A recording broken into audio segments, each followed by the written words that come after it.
I'm Oscar. And I'm Tracy. And this is the S.O.U.N.D Project.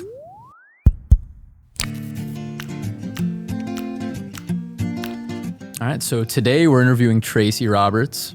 She's our incredible head of drafting here at Haverstick Designs. Yes. She just completed 2 years. Yes. Nice. And we're just going to be learning about her journey with music, how she found her way to us, and just learn more about her life because she's an awesome person.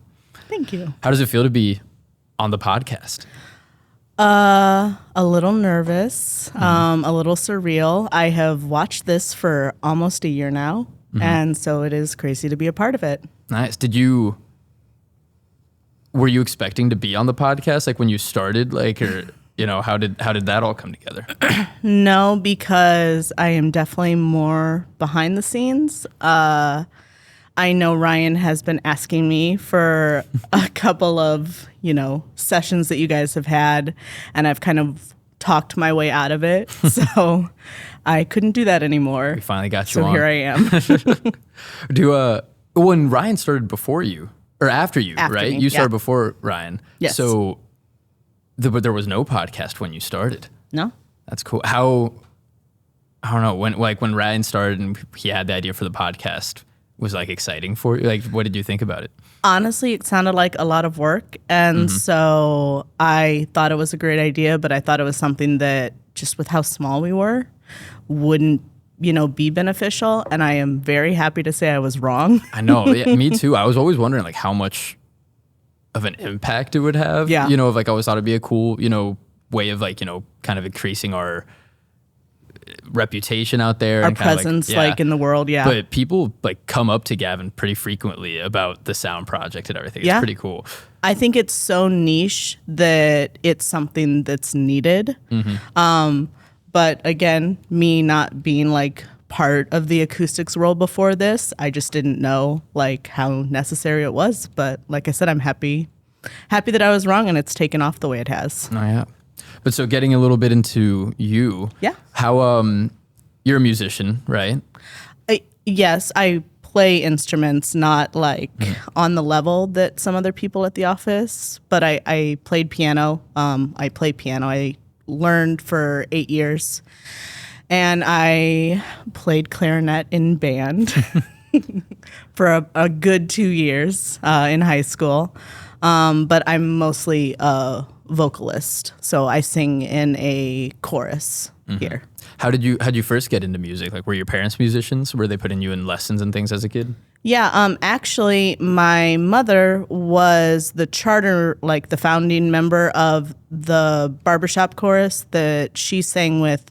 So when I was 3 years old, I was going to rehearsals with her at night and like kind of hanging out in the gym that they were singing at, like, with coloring books and all that. So it's always kind of been a part of my world. How singing is just if you do it, it's just something you always do, even if you're not like doing it religiously.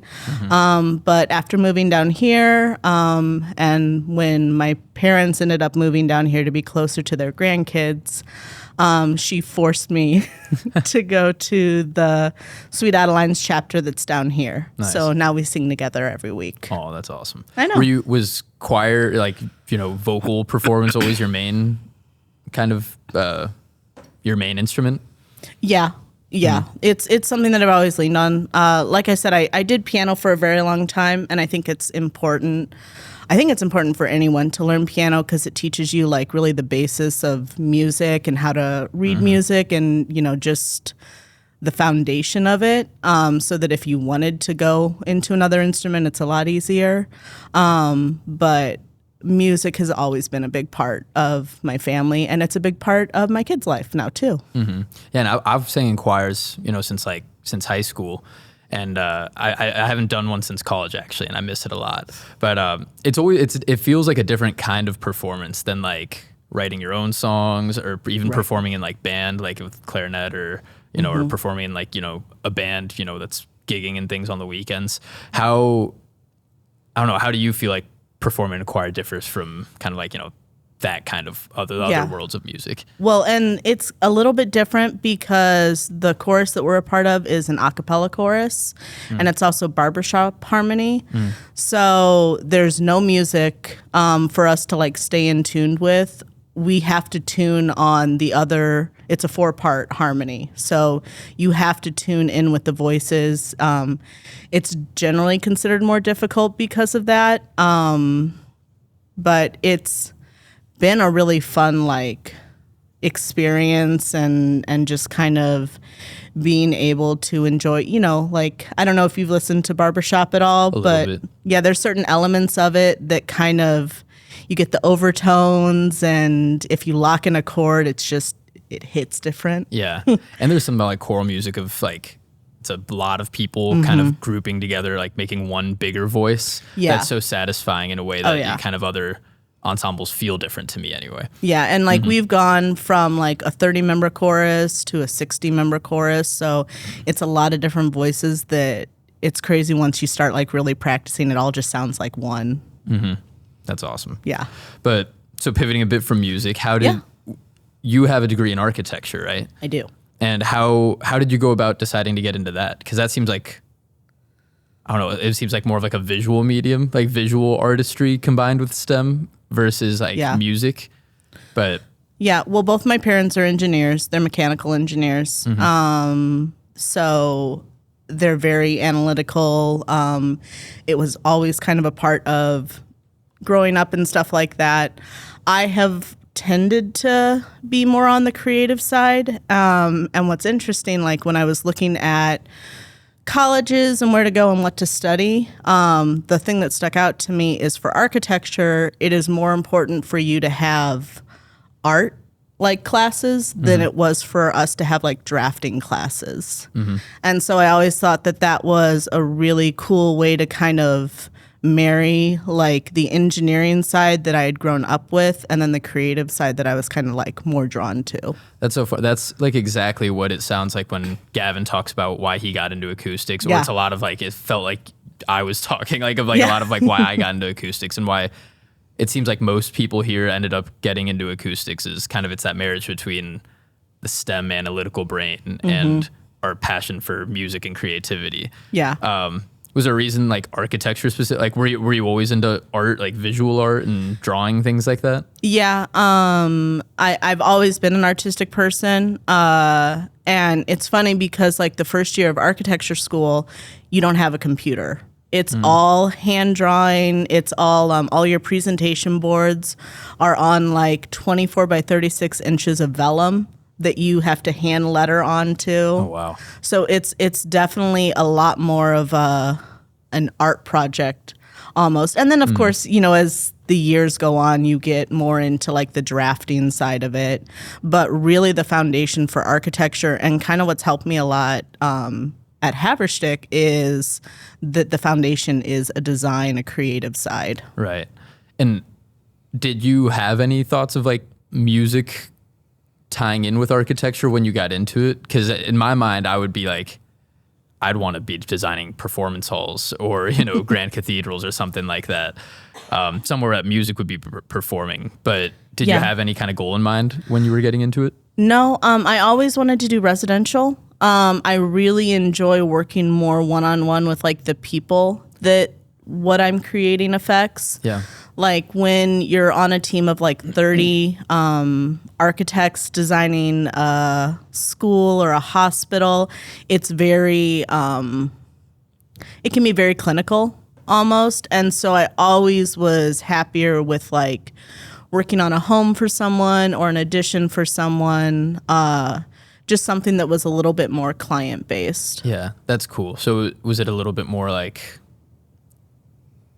helping people like with their need of like helping somebody find a home is like was the idea that idea was very fulfilling? Yeah. Yeah, especially because people that are going to reach out to like an architect for a home or for residential help, they have a creative need in them as well because they see like kind of the cookie cutter homes and it's not for them, so they want something that's more creative or out of the box. Yeah, that's so cool. That's so similar to, in a way, of like to what we do, where so many people have their not cookie cutter studios, but say like just their spare bedroom that they've converted into a studio, or their basement that they use as a studio. And then it's always like they want to have something more creatively conducive. Right. And that's kind of like where we come in to like really create something that's tailor made for them. And yeah, like I can see a lot of like kind of those parallels in designing a home for somebody, of like learning about them and how to, create a space for them to be in. Well, and like what I noticed when I was interviewing for this job, and like when I got on the website to check it out, was that like none of the studios looked the same. It was all, it felt like it reflected more the person than just this is a well-sounding room. Because a well-sounding room could look the same 40 times over. Right. But to have a personality in a room too is more of what, like I wanted to do in residential architecture, to create a space that reflected the person. Right. So, and it's been so cool bringing you onto the team with your architecture background of like, Gavin and I are both, I'm like engineers, and then, Alex has a music technology degree, I think. Juan has a mechanical engineering degree. So you're the only person with like a true architecture background. And it really helps us integrate with the rest of the project a lot, because it's pretty rare that we're only designing a recording, that the recording studio is the only space that's going to be. There's usually at minimum like a lounge or an office space or something like that it's tying to. And so, or the rest of a house, or, another office building or something like that. And so having kind of like that architecture background has been really helpful in like learning where we fit in with the rest of the space. I remember when I came on, I was so nervous because I'm like, I am going into this field where I don't know a lot of what the foundation is, and it's going to be a lot of learning. And then I remember within like the first month, you were asking me how stairs are put together. Yeah. And so like I was able to explain to you, like the anatomy of a staircase and just how that would work, because it was they were putting something under the staircase and we were trying to see, how much room we had. Yeah. And I was like, oh, maybe if I don't have this acoustical foundation, I can kind of fill in these other like gaps and kind of create a little spot for myself here too. No, yeah, exactly. And it's like, as the team's grown, I've like learned so much about just how helpful it is having different perspectives and different people's skills, so you kind of just have better context in a project, since different people will see different things when you look at a drawing set or when you're looking at plans. And yeah, like that's like the type of question we probably would have had to run by the architect or by somebody else, and then waited for an answer. Yeah. And, with you and just with having more perspectives, we're able to just do a lot of that internally, and it helps, speed up the process. And now we have that filed away for next time, Yeah. Well, in a lot of architecture school, a lot of what we were taught is how to anticipate problems, or how to visualize a space, because you're creating from nothing, and you have to visualize the space, anticipate any issues, and then design those issues out of existence before, the foundation's poured. So I feel like that is also something that I can kind of like bring to the table, because I know there's been times when like no, yeah, technically these spaces work well together, but if we just switch something a little bit, it would be a little bit more cohesive, or like flow a little bit better. Oh yeah.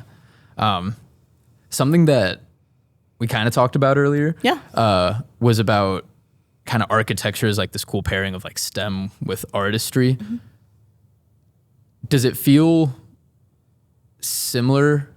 I guess, could you compare and contrast that, but with like acoustical consulting and acoustical engineering, of like, because I've always thought of acoustics as pairing STEM and science with music and applying it musically. But then our medium is so architecture heavy that it kind of flows into that like visual medium as well.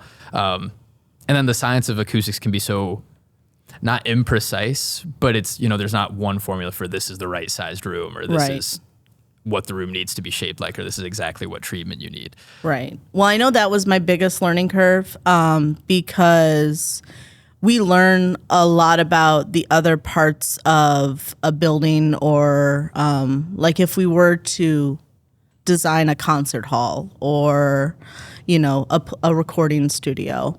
There's a lot that we learn about, but acoustics really isn't taught in architecture school. So what I had to do is kind of try and find a way that I could marry like those, the stuff that I had learned from my teaching with new things that I was learning about flutter echo and like that was a term I had not, heard. And you would think that if you're designing a room that would be something that's kind of brought in. Right. We learn about lighting. We learn about daylighting and where your building is in, reference to the sun, how that affects it. We learn about wind. We learn about sustainability, but acoustics really isn't taught. So it's definitely something that I think would benefit architecture just as a whole. Although I'm glad that we can kind of step in and fill that with a lot of the architecture firms that we work with. But it is kind of a gap in the STEM process. Yeah, and it's interesting with architecture of, I don't know, I guess sound can just be so abstract. Like you can visually see lighting. It's very easy to see if a room's not well lit. It can be kind of harder to pinpoint, like, why am I uncomfortable in this room? And then track it down to, it's because, there's an HVAC noise issue or because it's too reverberant in the space or something like that. Yeah. And I think it's starting to change a little bit. It seems like more and more architects are requesting these, continuing education courses pertaining to acoustics, and they're kind of like realizing it's a bit of a gap.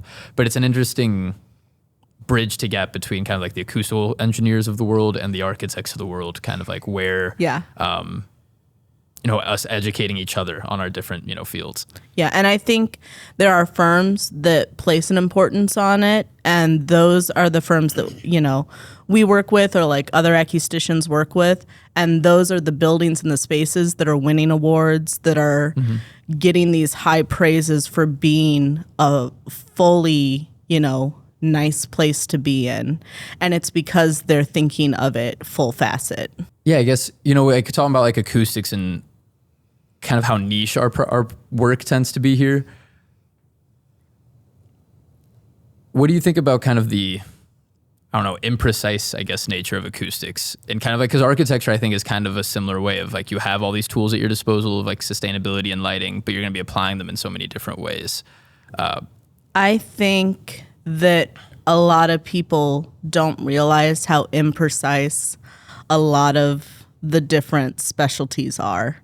That it's a lot of, we talked, yesterday about how we're an office that works a lot on intuition, on feeling.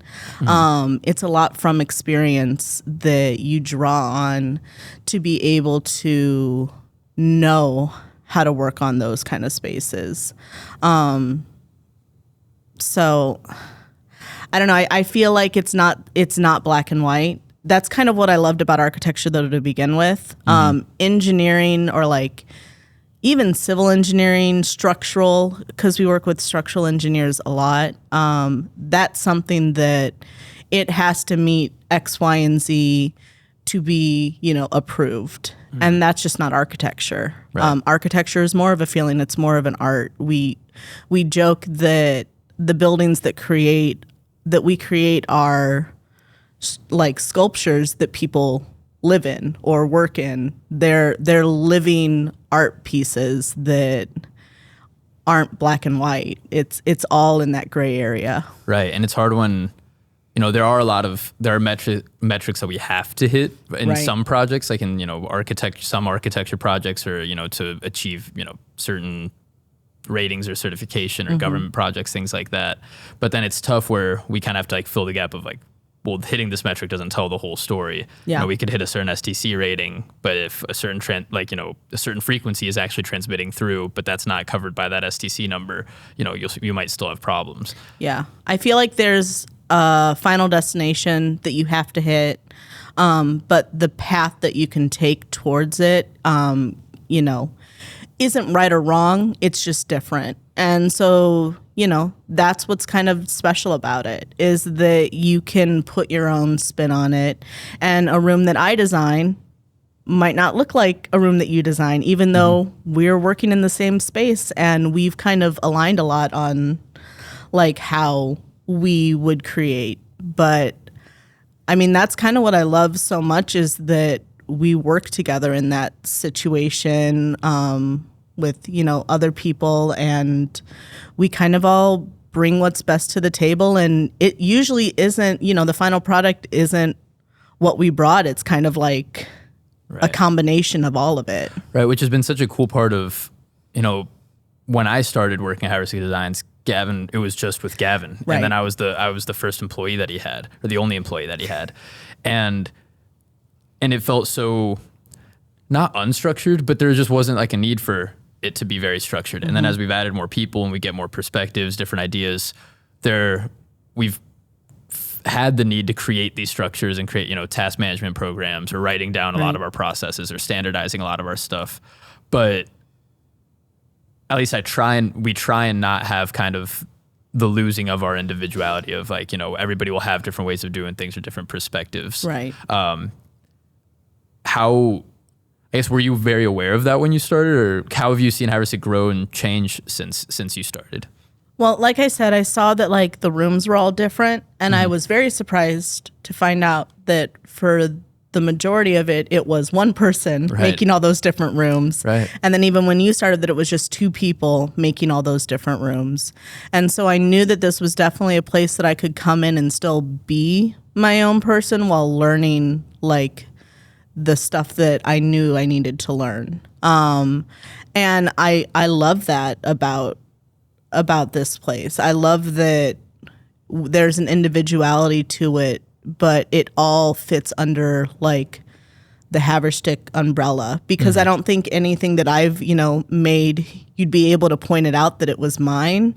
But, you know, there's little tells here and there. Right. And like so much of kind of like our company, like our core values, so many of them are kind of that gray area of like, you know, we solve problems, but everybody's going to have a different way of solving problems, of, you know, never settling for one person looks different for another person. But it's just kind of like these core values of how we do our work. Right. You know? Well, and I think that kind of sets us apart too, because I don't know 100% about acquisitions, but like the architecture field can be pretty ruthless. It can be pretty clinical, pretty black and white. And so like to also just have an undercurrent of kindness and just a caring culture was really something that I looked for and am very happy to find. Yeah, and we've been doing so much this year. One of our company goals is to do a lot more kind of employee wellness work. And so yesterday we worked with a professional coach to, you know, we went through our Myers-Briggs personality types and kind of learned a lot about how we work with each other. And then, you know, we've been doing kind of like some leadership development work of learning about ourselves and what our goals are. And it's so interesting kind of just learning about, I guess not learning about, but being encouraged to care about learning about ourselves and knowing how we do work and what kind of environments we thrive in, or where we might need a little bit of extra help. Yeah. And so that was like, you know, when we were doing our leadership development kind of brainstorming, some of it was, you know, where do you need help? Where can you get help from on our team? And so it was cool thinking of like, oh, I lack in these areas, but, you know, Tracy is really helpful in these areas. And so I could like, you know, rely on her a lot more for you know, some of these things. Yeah. It is amazing to be able to find a place that not only cares that you produce good work, but that you grow as a person. Because I could sit at a desk and do a good job for the next 20 years. But to feel like there's an investment on us growing as just professionals, I know that within a very short amount of time, I'm not just going to be doing good work. I'm going to be doing great work. I'm going to be doing better work. Right. And it helps us, you know, interact with our clients and things like that better. Because you kind of learn that your clients are also individuals. And, you know, this client might, you know, is a visual learner. We should send them a diagram. This client, you know, could help, could use an email explaining what went into the whole process, or, this client might get overwhelmed if you give them too much information. Yeah. And so, yeah, you just like, I've been really loving this year, just learning more about how unique every individual person is and, what our different needs are. Yeah. Well, and like kind of when I was talking about how crazy it is that we have such a cohesive group of people that get together, I have never found a place that has nicer clients. Like it feels fake. And I've brought that up to my husband before. They're just always so willing to learn. Even people who have been in this, the music business for so long are still open to learning new things about what we can bring to the table. They are so sweet and understanding. I don't think I've ever like left a meeting or finished a project where I was just like, I'm glad to be like done or out of there. Like everyone that we've worked with has brought something new to the table and just been an absolute like joy to work with. Yeah, we're kind of lucky in a way of that for so many of our clients, this project that we're doing is like achieving a dream of theirs. I know, right? Like I have a dream of having my own recording studio, but most musicians, they haven't had a studio before, or like, the studio that they were in before was kind of shoehorned or, not perfectly. And they're like, this is the project where I'm, doing it, going all out with it. And I'm trying to, fulfill this dream of mine. And so it's like, it's inspiring having that energy on so many of our projects. Well, and that's like what I had a lot of times working in residential architecture is when people would get to the point where they were making their dream home, it was a lot of the same stuff. Yeah. That they were just in such a good, happy place that it was just a joy to work with. Yeah. Now, I will say, for someone's house, they can be a little bit more demanding. Yeah.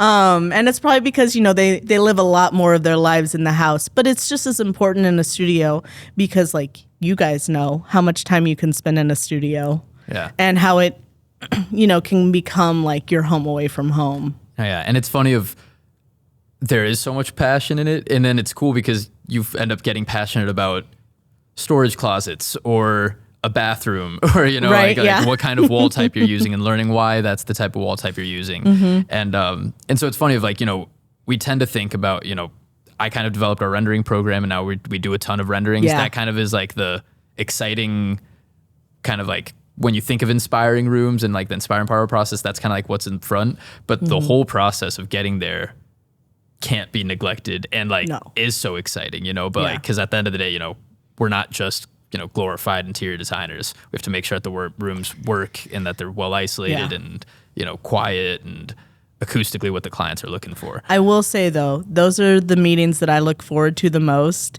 is when we like share the renderings with them like in the meeting. Yeah. Because it's a scary thing because they could not like it, but when we show them the renderings and they're like, oh my God, this is it. Yeah. Or like, this is so close if we could just do one thing and it's like, yeah, that's easy sauce, to just make those little changes, but like to see them be able to visualize it.